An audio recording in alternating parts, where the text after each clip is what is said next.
প্রথমত যখন একটা বন্ধ্যাত্ব রোগী আমাদের কাছে আসে, একজন যে বাচ্চা হচ্ছে না, বন্ধ্যাত্ব রোগী সাথে দুজন, হাজব্যান্ড ওয়াইফ দুজন, ধরে নিলাম হাজব্যান্ডের রিপোর্ট নর্মাল আছে, তাহলে ওয়াইফকে যখন আমরা ইভালুয়েট করি, দেখা গেল আমাদের কাছে ফার্টিলিটি স্পেশালিস্টদের কাছে যখন রোগীগুলো আসে তখন এরা ইতিমধ্যে বেশ কয়েক জায়গায় তারা বাচ্চা ধরার যে ওষুধ আমরা বলি, ওভুলেশন ইন্ডাকশন আমাদের ভাষা, সেই জিনিসগুলো ওষুধগুলো আসলে বেশ কয়েক মাস বা বছরও দেখা যায় খেয়ে আসছে।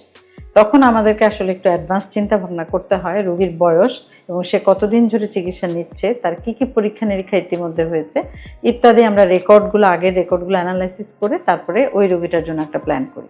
তো ধরা গেল মিসেস এক্স একজন রোগী, উনি বেশ কতদিন, অনেক মাস ধরে বাচ্চা হওয়ার যে ওষুধগুলো, ওভুলেশন ইনডিউসিং ড্রাগ আমরা বলি, এই ওষুধগুলি খেয়েছেন। ওনার ট্রান্সভাজানাল সোনোগ্রাফি, আলট্রাসোনোগ্রামও করা হয়েছে, ওনার ডিমও বড় হয়েছে এবং ডিম ফুটেছে, কিন্তু বাচ্চা কনসিভ করছে না।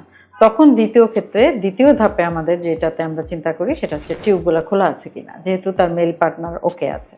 তো টিউব খোলা আছে কিনা এটা পরীক্ষা নিরীক্ষার জন্য আমরা সাধারণত স্যালাইন ইনফিউশন সোনোগ্রাফি, যেটা সবচেয়ে কম পেইনফুল, সেটা পরীক্ষা করি এবং এটা ইউজুয়ালি যারা ফার্টিলিটি স্পেশালিস্ট, আমরা যারা চিকিৎসা করি তারা করি। এছাড়া হিস্টেরোসালফিঙ্গোগ্রাফি নামে একটা পরীক্ষা আছে, সেটা করা হয়। আর হচ্ছে ল্যাপারোস্কোপি এবং যে অপারেশন ল্যাপারোস্কোপি সেটার মাধ্যমে করা হয়।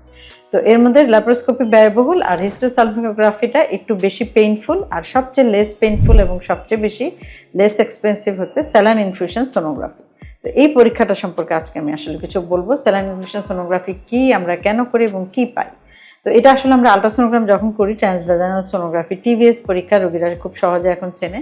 টিভিএস পরীক্ষা আমরা মাসিকের রাস্তা দিয়ে আমরা ওই যন্ত্রটা ঢুকিয়ে দিয়ে আমরা জরায়ুটা খুব কাছে থেকে দেখতে পাই, ওভারিগুলো, ডিম্বাশয়গুলো দেখি, ডিম্বাশয়ে কোনো সিস্ট আছে কিনা আমরা দেখি, জরায়ুর মুখটা কেমন আছে দেখি, ইত্যাদি হচ্ছে তার সাধারণ একটা পরীক্ষা। আর স্যালাইন ইনফিউশন সোনোগ্রাফিতে আমরা এর জরায়ুর ভেতরে একটা পাতলা প্লাস্টিকের পাইপ, যেটাকে আমরা একটা ক্যাথেটার বলি, আর সেই ক্যাথেটার দিয়ে, এসআইএস ক্যাথেটার, ওইটা দিয়ে আমরা আসলে কিছু নর্মাল স্যালাইন ভিতরে এবং কিছু মেডিসিন প্রবেশ করিয়ে আমরা দেখি যদি টিউবগুলো খোলা থাকে তাহলে কি হয়, এই টিউবের মধ্যে দিয়ে সেই স্যালাইনটা গিয়ে এটা জরায়ুর পেছনে যায়, ওভারির আশেপাশে থাকে, সেটা আমরা টিভিএসের যে স্ক্রিন মনিটরে দেখতে পাই। তখন আমরা বুঝি যে একটা বা দুইটা টিউব খোলা আছে।